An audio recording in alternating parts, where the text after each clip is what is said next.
Hello and welcome to the Husband Help Haven podcast, where you will learn how to be the best husband you can be, no matter what your marriage is like right now. This is your host, Stephen Waldo, and today we're going to be making good on that promise, and we're going to take a break from talking about surviving separation, and we actually are going to be talking about just being a good husband. Specifically, today we're going to talk about a repertoire of 3-word phrases that every wife needs to hear, and thus every husband ought to know. Now, some of these are going to be things that you could say to your wife today. These are going to be things that will come up if you are in separation today for just about every single one of you. Some of these phrases are going to be things that they're good to know. They're good to keep in the back of your mind, but you might have to sort of phrase things a little bit differently. They might not quite be exactly usable in the way that, verbatim, depending on how things are with your wife. And you'll see what I mean as I get into it. But the point here in this podcast, and what I hope that you can take away from it, is these sort of core intentions or desires or feelings or just truths that are important to express in your relationship to your wife. And they're sort of encapsulated by these 3-word phrases. And I think you'll see what I mean as soon as we get started on our first one, which we can do right now. And so the very first phrase is going to be the very most obvious one that you can probably guess. And that is, I love you. I love you. Right? That's the easy one. But just to emphasize, and we'll kind of go fast on this one because it is the simplest one. When you say this to your wife, for one, during separation, there is a tendency, and one of the reasons that I say don't be saying I love you to your wife all the time if you're separated is because it can come off as desperate. It can come off as if you're saying I love you only as a means to an end of her saying I love you back to her. You're starved for hearing that. You want her to be in a place where she can say I love you back, and she's just not there yet. But you in your desperation might say I love you, I love you, I love you over and over and over again 10 times a day every time that you see her. And obviously that's not what we're talking about here. Rather, it's not so much the words, saying the words, I love you. It's that your wife genuinely believes that they're true when you say them. It's when you don't have to say them, although you must, because your actions and your attitude towards her already prove that you do. The simple fact of the matter is that a husband, when he's able, must express his love verbally, even if your wife's love language isn't words of affirmation. Now, of course, yes, love ought to be expressed in other ways too. And it really, all of these 3-word phrases are going to be a different way of expressing your love and care for your wife. But still, it bears repeating right up here at the front. If we're talking about 3-word phrases, certainly, I love you is one that your wife needs to hear. A similar one that you might not first think of, but is kind of in the same vein, is you are beautiful. You are beautiful. Every wife wants to feel uniquely loved for who she uniquely is. She doesn't want to just be your wife, that she's just sort of any woman could have slotted into that role. You just needed a childbearer, you just needed a mate, and she just happened to be there at the right time. I've even seen, my wife is on TikTok, so I'm not on TikTok, I don't see this stuff, but my wife was sharing something with me the other day about how there's this notion going around that men in particular are inclined to settling down, so to speak, only when they're ready. And it doesn't really matter what woman they're matched up with when that happens. Once they sort of hit that point in their lives where they're ready to settle down, us men, that's all we care about. Well, my wild oats, they've been sown, and now I need a mate. Okay, hey, there's a woman over there. She'll do just fine. Let's settle down, have some kids. That is a legitimate thought that is going out there. That some women, and yours might be one of them, your wife might be one of them, have heard. And with this 3-word phrase of "you are beautiful," we are directly working against that notion. We are saying you love your wife, you are with your wife because she is her, because it is about her as a unique woman. It is her strengths and weaknesses, her personality, her characteristics, the things that make her unique are the things that you love about her. And you will pursue her and court her because you find her beautiful, uniquely, specially beautiful. And so again, this is a situation where the words are important. It's important to say to your wife, "You're beautiful, you're gorgeous. I adore to behold you."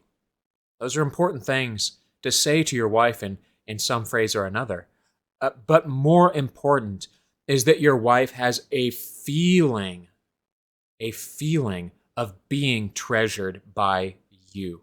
Which is why this one, you can even, if you're not in a place to say this to your wife, this is one that you can say inwardly, and by doing so, you'll sort of force yourself into the right headspace. So let me give you an example. So my wife doesn't, when she has an outfit that she's trying on for me, she might show me her new outfit. She got a new shirt or new pants or something, new dress, whatever. She'll show it to me, but she's not actually seriously looking for fashion advice from me. She knows that is not my area of expertise. She has her girlfriends to give her fashion advice. But when she shows me an outfit and I say, "Oh, that is a beautiful outfit. You look gorgeous in that." Yes, she likes hearing that. But when I, in my mind, sort of say those words to myself and I sort of think, "My wife is beautiful. Look at her. Wow."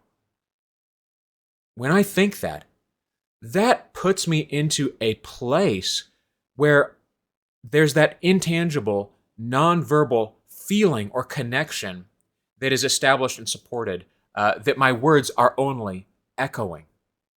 And so again, this is one where you might not be able to tell your wife that she's beautiful, but by reminding yourself of her beauty, and not just the way she looks, but the way she is, reminding yourself of her beauty and sort of stoking your desire for it, well, it can be a double-edged sword. It can make the pain of loss hurt more, but it can also help fight off stagnation and apathy as you're going through your separation. So, "You are beautiful." It's an important 3-word phrase to include in your repertoire. So the next 3-word phrase, and there's actually 2 of them that go hand in hand here, that is, "You were right, I was wrong." I've learned over the years that I've been married that I'm very good at being right, and I say that somewhat jokingly, but also what I'm trying to get at is that I believe being right, so to speak, is a skill, and you can be very good at being right, but not actually be right. Let me explain this a little further. You see, when I look at an argument, when I look at, say, my wife and I disagree over something, or we're arguing over something that happened in our relationship that we're sort of disconnected over, I am very, very good at looking at that argument or looking at that point and sort of sussing out the facts, the perspectives, the logical premises that support my argument. And I'm very good at weakening the points that don't.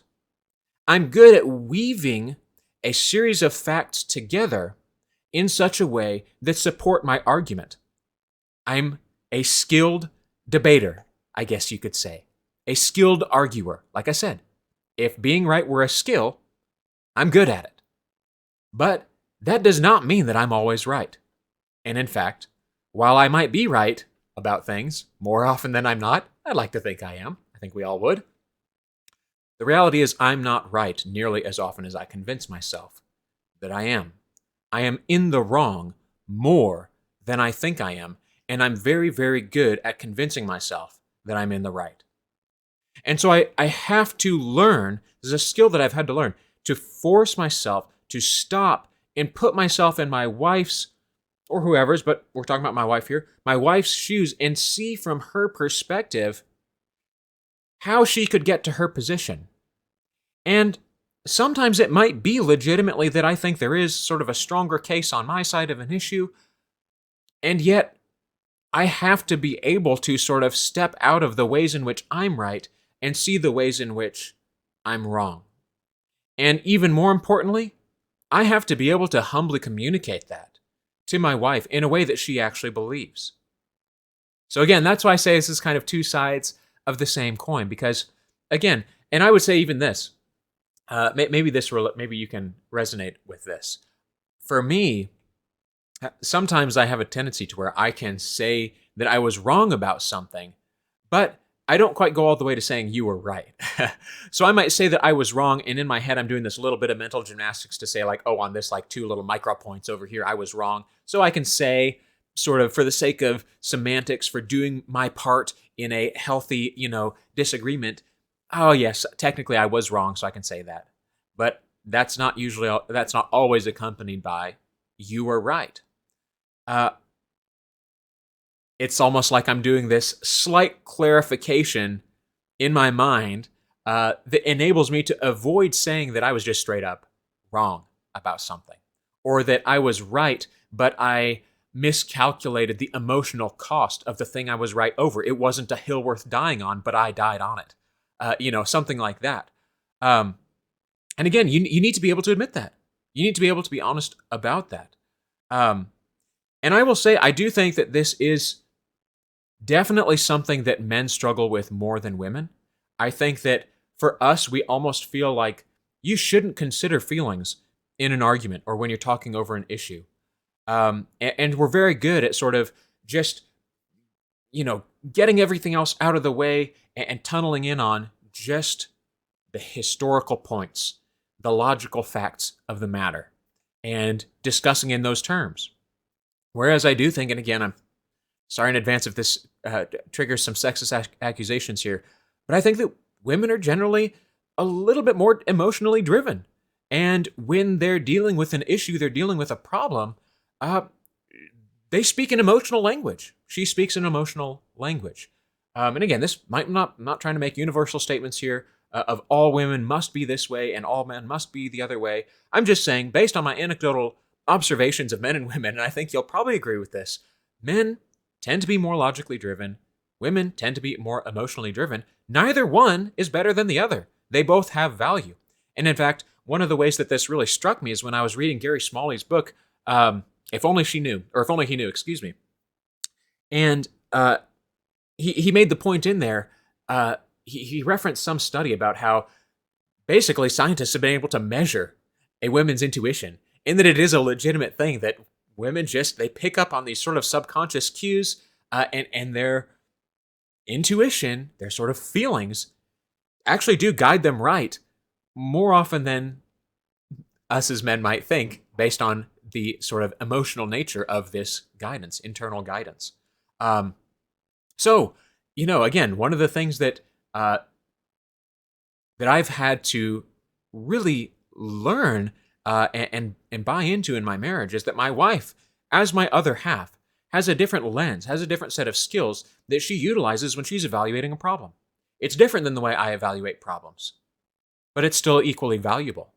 And there's times where my wife might come to a conclusion that she derived from the way she feels about the issue that is different from the conclusion that I derived from the way that the logic of the issue seems, and yet I'll find a few days or weeks down the road that my wife was actually not just emotionally right, but logically right too, and I just didn't see it.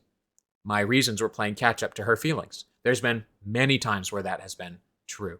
So again, I say this only to sort of check you out there. If you are like me and you are very reasonably driven, you're logically driven when you get into these issues that maybe they're about the relationship, maybe they're about parenting, maybe they're about money or whatever else, and you're talking through them with your wife, and you just cannot get your wife to see that you're right, but she similarly just cannot believe that you're still arguing this with her or that you don't, see things her way. I say, here's these 3-word phrases. They come in great. They're very useful. You were right. I was wrong. And to be able to really mean that when you say it. Now, we're going to get to the other side of, well, what if you actually are right? We're going to talk about that in a second. But along with this, you were right, I was wrong, I think is another very important point. For one, it takes humility to be able to admit this. It takes humility to be able to say, you were right about this. You legitimately were right. I legitimately was wrong. But if that's true, then you need to say it. And then along with that, you probably also need to say this 3-word phrase, or these 2 3-word phrases that go together. I'm sorry. I'm sorry. I guess it would be I am sorry, right? We're doing 3 words. And please forgive me. Many, many times, I've dealt with men who are in separation, and it will come up that their wife is still hurt over something that happened 10 plus years ago. I mean, we're talking over a decade ago. That is not uncommon at all for me to hear stories like that, where she will reference something that happened 10, 15, 20 years ago as being a hurt that she still carries with her today. And the men are just baffled. Say, I can't believe that she's bringing this up. Now, let's be fair here. Sometimes there is a bit of this revisionist history going on. She's looking for reasons to excuse why she wants out, and so she comes up with this hurt that she may still legitimately have feelings over, but at the same time, it also was legitimately resolved way back when. But sometimes I think men don't really appreciate or aren't honest with themselves about how truly they've apologized for whatever this wrong was. And just because it was 10 or 15 years ago, if you never truly apologized and took ownership for your part in whatever this hurt was, and even beyond that, because it's not just saying sorry. You can say sorry, and she can say, oh, I see that he's sorry. But sorry is not on its own enough. That doesn't reconcile or resolve a problem. You can't just be apologetic. That doesn't get you there. Okay? If I go to the bank and they say, sir, your credit card has a $10,000 balance on it. When are you, and you've missed 2 payments. Well, if I just go in and I say, I'm sorry, that doesn't fix anything. They might say, the teller might be a little bit more sympathetic to me, but they're still going to say, well, sir, I hear that things have been hard, but we still got this problem, So sorry doesn't resolve anything. It sort of restores peace, but it's not resolution. And that's why you need this second part. Please forgive me. That means you're saying, erase the debt that I owe you. I recognize that I need that from you. I can't make this right. I need your forgiveness to be able to move forward in this relationship with you. And so my question often to the men who've been in that situation where their wife is bringing up something from 10, 15 years ago is, as I say, I'm sure that you apologized. I'm 100% sure of that. But what I'm also pretty sure of is that your wife never actually forgave you. Did you ever ask her to? Sometimes the answer is yes, but a lot of times the answer is no. I think it's important. It's important for please forgive me to be part of the reconciliation process on any issue that you deal with in your marriage. Yes, vocally saying the words, please forgive me, is important. Because that way, you're both on the same page about the forgiveness. You might have presumed that your wife forgave you. She, the peace was restored. You said, I'm sorry. She accepted your apology. Things moved on. Life moved on. You had some good years. But then the pain comes back. Oh, she never forgave you. She bottled it up. She made due. She suspended your interest payments on the debt. But the debt was still there. And now you're stuck dealing with it. So when you, on the other hand, say the words, please forgive me, well, then you've spoken in very clear terms about the state of this sort of emotional debt in the relationship. And then she either says, no, I can't. Well, and then you know where you stand. Or she says, yes, I do. And then there's been a commitment to that forgiveness.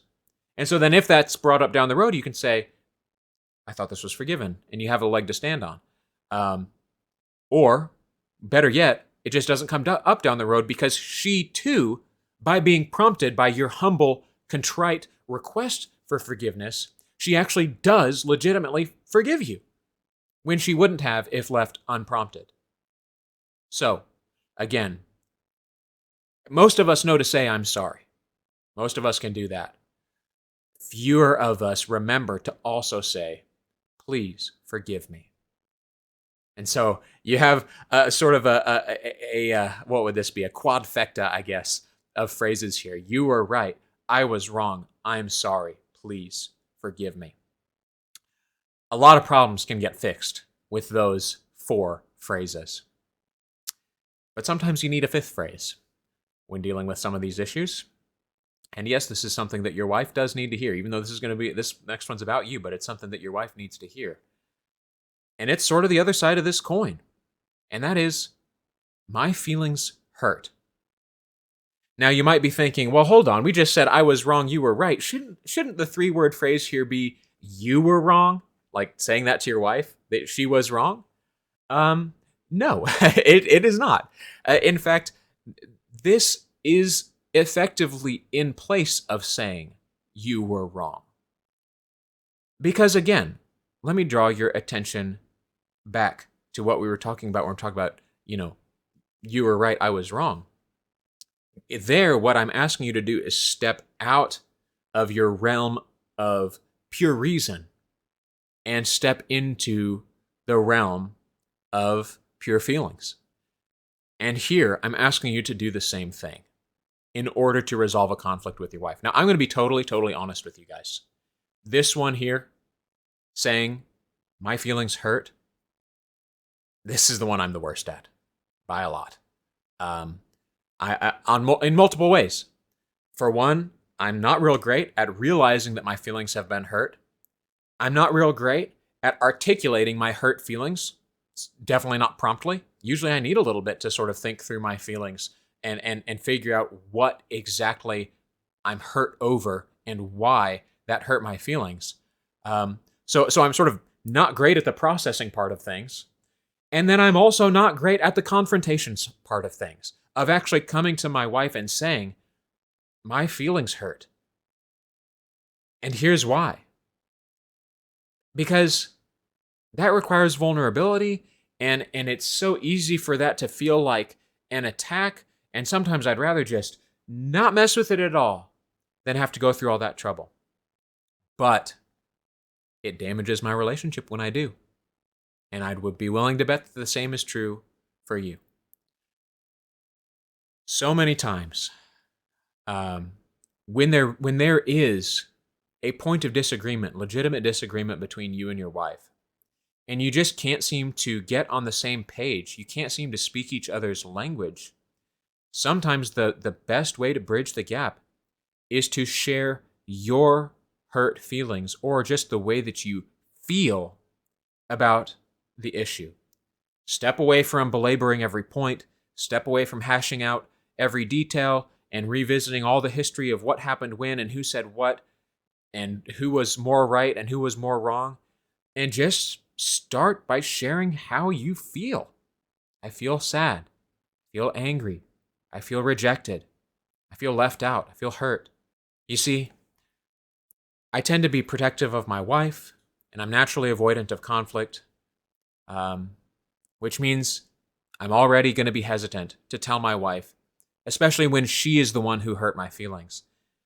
The way I grew up, the way I dealt with my feelings growing up was to bottle them up.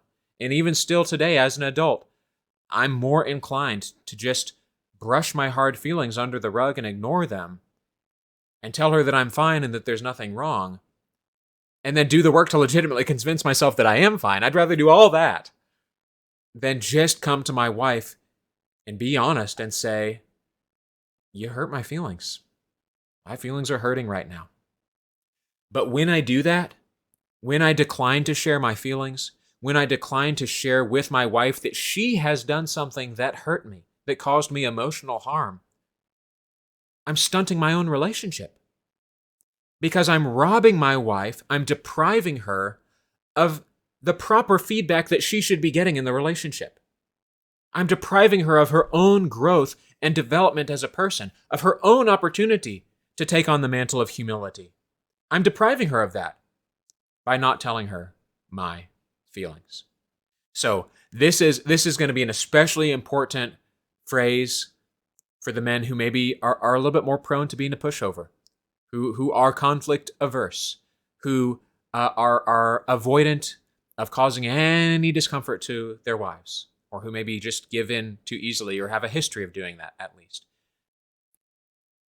Sometimes, again, when your wife is pushing you around and she's getting emotional and she's taking the conversation every which way, and every time that you make a logical response to her, she responds with feelings and sort of redirects to a different issue, and conversations is just getting out of control.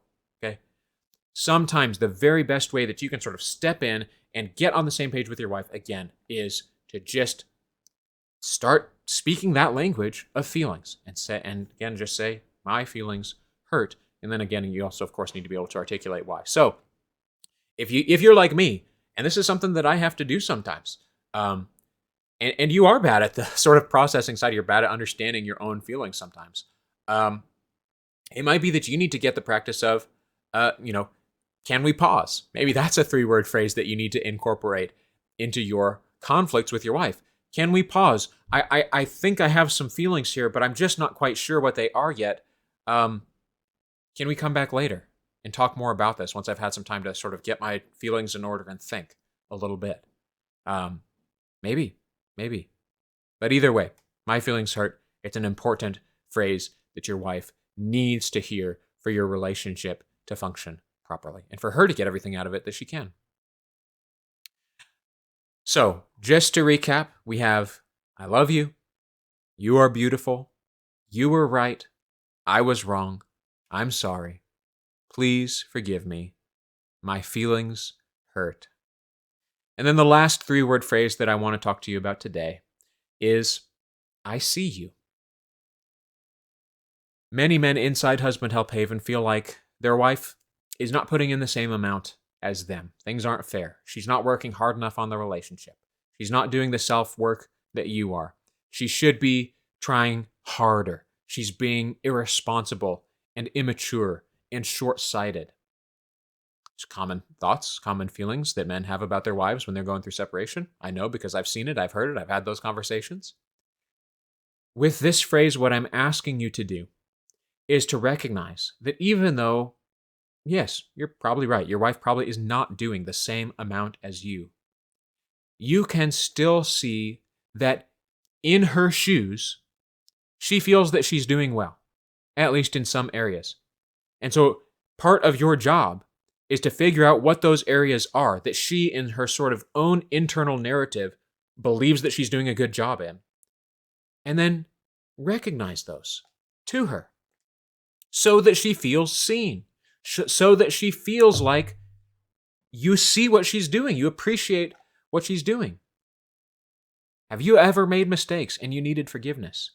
Well, then extend some of that grace to your wife and try to show her that you still see her as a good and productive human being. And of course, this applies definitely outside of separation too. Everyone needs to feel like that your partner sees the world the same way that you do, that you appreciate her input and that you see it as valuable. Similarly, that you see when she's hurt. You see when she succeeds. You see when she's doing well. You see when she needs help. You see her as she is. She needs to feel understood by you. She needs to feel like you're able to empathize with her and understand her thoughts and feelings about the different things in her life. If you've ever asked your wife, hey, what do you want me to do? And she's responded by telling you, I shouldn't have to tell you. She's speaking directly to this 3-word phrase. She's saying, you don't see me. You don't see what I need. And so again, you need to work to do the opposite. And even if you don't say the words, I see you, to your wife, I think you could. You can speak and act in such a way, and you can, and perhaps even before that, more importantly, you can be actively seeking the ways that she brings value into the relationship and into your life. Now, don't lie. Don't just try to inflate her ego for the sake of it. Again, look to be genuine. Look for the ways that she believes she's doing a good job and give voice to those things. you might be surprised by the connection that enables you to have. Guys, no matter what, if you sat here and sort of pondered with me these different ways that you can improve your marriage, I want to thank you, because it's men like you who are willing to put in the time and put in the effort to improve their marriages and restore their marriages that both make Husband Help Haven possible and needed. So I'm here in your corner. I'm here to help you. Thank you guys so much for listening. This has been Stephen on the Husband Help Haven podcast, signing off as always with much manly love. See you next time, guys.